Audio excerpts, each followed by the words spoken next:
दोस्तों आज के टाइम में बहुत सारे लोग क्रेडिट कार्ड के चुंगल में फंसे हुए हैं। उसकी रीपेमेंट करते करते, उसका इंटरेस्ट पे करते करते थक चुके हैं बिल्कुल। उनको कोई भी रास्ता समझ में नहीं आ रहा। कईयों के पास तो 4-4, 5-5 क्रेडिट कार्ड हैं और कई लोगों के पास तो 10-10 क्रेडिट कार्ड हैं, जिनकी वो EMI वगैरह करते रहते हैं या फिर हमेशा उनकी पेमेंट कैसे करें यही सोचते रहते हैं, कहीं मेरा सिबिल स्कोर ख़राब ना हो जाए।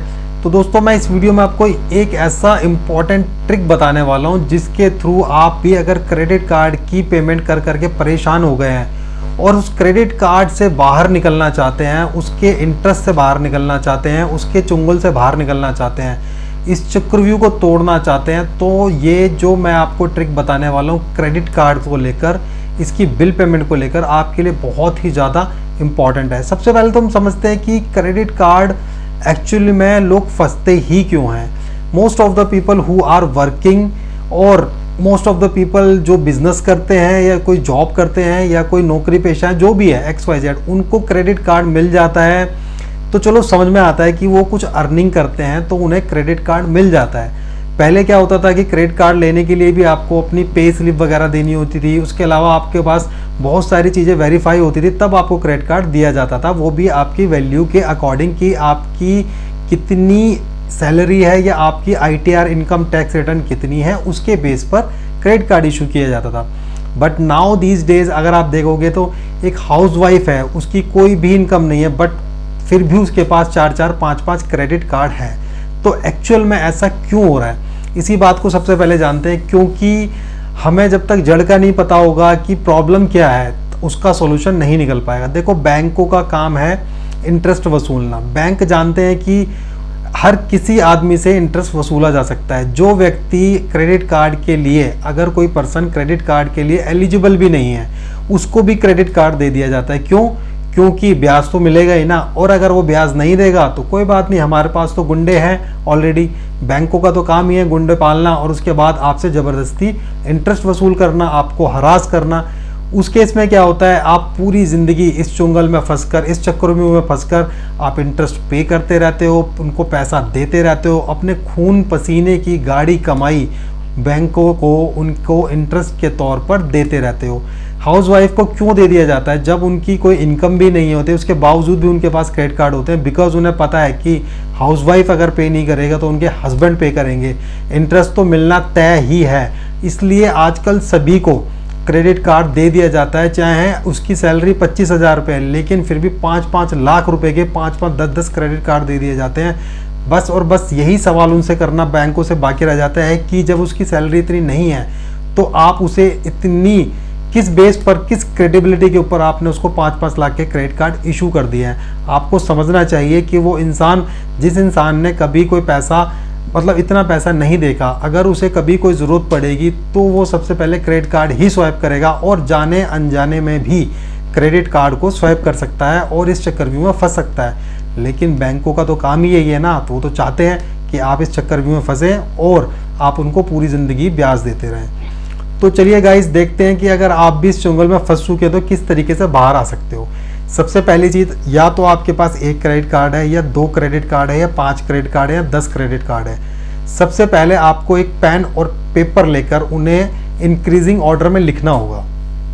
जस्ट लाइक कि आपका एक क्रेडिट कार्ड का जो ड्यू अमाउंट है वो है 25,000, सेकेंड वाले का है 30,000, फोर्थ वाले का है या थर्ड वाले का है 50,000, उसके बाद 70,000, उसके बाद 80,000, राइट। सबसे पहले इसको आप नोट डाउन करेंगे एक पेन और पेपर पर। बैंक का नाम लिखेंगे, क्रेडिट कार्ड का नाम लिखेंगे, उसके बाद उसका अमाउंट लिखेंगे, कितना ड्यू अमाउंट है, राइट। वो इंक्रीजिंग ऑर्डर के अंदर लिखेंगे आप, ठीक है, छोटे से बढ़ते हुए क्रम के अंदर। उसके बाद आपका जो सेकंड स्टेप क्या होने वाला है, उसके बाद आपका सेकंड स्टेप है कि आप एक बजट बनाएंगे। बजट किस चीज़ का बनाएंगे? अपनी इनकम का, कि आपकी जो भी सैलरी आती है, जो भी आप कमाई आपकी होती है, उसका कितना हिस्सा कहाँ कहाँ खर्च होता है। अब सबसे पहले आप जहाँ भी खर्च होता है वो तो आप लिखेंगे ही, उसके अलावा जो भी आपकी महंगे महंगे आपके शॉप्स हैं वो आप बिल्कुल उनको डाउन कर देंगे। जैसे कि रेस्टोरेंट्स में जाना, मूवीज़ देखना, फ्रेंड्स के साथ इधर उधर वैकेशन पे जाना या किसी लग्जरी लाइफ को जीना, कहने का मतलब होता है ना पूल पार्टी करना, ये सब करना बिल्कुल छोड़ना पड़ेगा। महंगे महंगे गैजेट्स यूज़ करना जस्ट लाइक होम थिएटर या आपका महंगे महंगे आईफोन हो गया, मोबाइल वगैरह खरीदना, ये सब आपको छोड़ना पड़ेगा। अगर आपके पास गाड़ी है या कुछ है तो उसको पहली बात तो कम से कम उसको यूटिलाइज करो, ताकि जो पेट्रोल वगैरह के पैसे बचे वो बिल्कुल बचाओ। देखो यार सिंपल सी बात है, रोटी कपड़ा और मकान, दैट्स इट। जिस मकान में रहते हो आप उस मकान में रहो, बिना एसी के रह सकते हो, बिना एसी के रहो, नमक रोटी खाकर जिंदा रह सकते हो, उस पे रहो, लेकिन इनका पैसा दे दो सबसे पहले। उसके बाद जो भी आपको करना है वो करते रहना। सबसे पहले इन सभी कामों को भी करने से पहले आपको सबसे पहले कसम खानी होगी कि आज के बाद मैं कभी भी क्रेडिट कार्ड यूज नहीं करूंगा। क्यों? क्योंकि जो गलतियां मैं कर चुका हूं उस गलती को मैं दोबारा नहीं दोहराऊंगा। हाँ, बहुत ही ज़्यादा कोई अगर इमरजेंसी आ जाती है आप तब यूज़ करते हो तो एक अलग बात है, अदरवाइज सारे क्रेडिट कार्ड आप रख दोगे साइड में, सिर्फ इनकी पेमेंटें करोगे, पेमेंट करने के बाद इनको आप बंद करा दोगे। अब पेमेंट कैसे होगी, अब आते हैं उस पॉइंट के ऊपर। सबसे पहले आपने नोट डाउन कर लिया कितना कितना किसको देना है। सेकेंडली आपने बजट बनाया कि मेरा कहाँ से पैसा कितना आता है और कितना पैसा बच पाता है। थर्ड जो लास्ट ऑप्शन है और द बेस्ट ऑप्शन इज कि अगर आपके पास लेट सपोज 5 क्रेडिट कार्ड है और 5 क्रेडिट कार्ड के अंदर जो सबसे छोटा अमाउंट है जिस क्रेडिट कार्ड का, उसका हम मान के चलते हैं 27,000 है, राइट, 25,000 मान के चलते हैं। तो बाकी के जो कार्ड हैं सबको आप डाल दो मिनिमम ड्यू पेमेंट पर, मतलब जो उनका मिनिमम अमाउंट होता है ना, जस्ट लाइक कि आपकी स्टेटमेंट आई है 50,000 रुपये की, बट आप 1,200 रुपये या 1,500 रुपये मिनिमम अमाउंट पे कर सकते हो। तो बाकी के जितने भी कार्ड हैं सबको आप डाल दो मिनिमम पेमेंट पर, और जो सबसे छोटा अमाउंट है 25,000 का, उसको आप 1 महीने या 2 महीने के अंदर ख़त्म कर दो।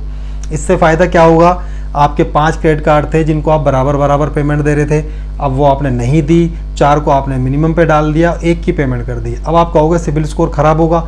देखो वैसे तो सिबिल स्कोर खराब नहीं होना चाहिए, बट अगर छोटा मोटा सिबिल स्कोर खराब होगा भी तो वो बाद में ऑटोमेटिक ठीक हो जाएगा, क्योंकि आपने किसी का पैसा रोका नहीं है, आप किसी का पैसा रोक नहीं रहे हो, आप सबका पैसा दे रहे हो, बट आपने 1 क्रेडिट कार्ड बंद कर दिया। अब आपके रह गए 4 क्रेडिट कार्ड। तो सबसे पहले तो आपको साइकोलॉजिकली थोड़ा रिलीफ मिलेगा कि अब पहले 5 थे अब 4 रह गए हैं। वंस अगेन आपको सभी को मिनिमम अमाउंट पे डालना है। अब जिसका अमाउंट दोबारा देखेंगे सबसे छोटा कौन सा है, 35,000 वाला या 40,000 वाला है, इसी तरीके से आप उसको बंद करेंगे सारा पेमेंट करने के बाद, राइट। इस तरीके से आपके 3 क्रेडिट कार्ड रह जाएंगे। तो इसी तरीके से वन बाय वन आप सभी क्रेडिट कार्ड को क्लोज करते जाओगे, सभी की पेमेंट करते हुए।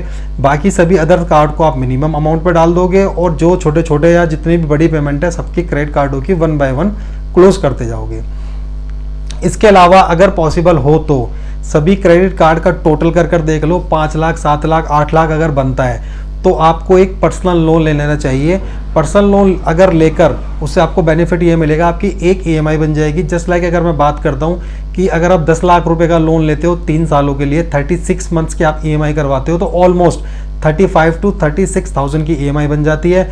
इसके अंदर होगा कि आप सभी अपने क्रेडिट कार्डों की पेमेंटें कर दो, उनसे अपना पीछा छुड़ा लो, जान छुड़ाओ, और उसके बाद अपनी एक ईएमआई देते रहो, और वो भी कोशिश करो कि जल्दी से जल्दी 3 साल की जगह उसे 2 साल 1.5 साल में ख़त्म कर दो।